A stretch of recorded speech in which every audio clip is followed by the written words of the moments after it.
బీజేపీపై Congress MLC Vijayashanti ధ్వజమెత్తింది. BJP కార్యకర్తలుగా, మోదీ అభిమానులుగా social మీడియాలో మహిళలపై కామెంట్స్ పోస్ట్ చేస్తున్న కొందరిని బీజేపీ విధానాలుగా అంగీకరిస్తున్నారా, లేక వారికి బీజేపీకి ఏ సంబంధము లేదని చెబుతారా అంటూ ప్రశ్నించారు.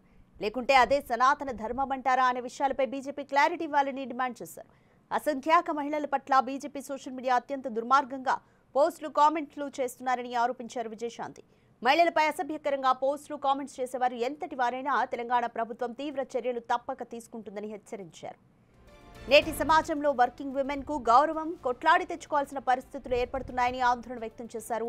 ఏదో ఒక కారణంతో ఒక ఉద్యోగంలో ఉన్న రెవెన్యూ, పోలీస్, సినిమా, డాక్టర్, నిర్మాణ, పారిశుద్ధ్య కార్మికులను ఇంకా అనేక రంగాల్లో ఉన్న ఆడబిడ్డలపై ఏదో ఒక సాకుతో చేసే ప్రతి కామెంట్ను తీవ్రంగా ఖండిస్తున్నానని విజయశాంతి పేర్కొన్నారు. ఇందుకు ఒక పరిష్కారం తప్పక అవసరమని స్పష్టం చేశారు.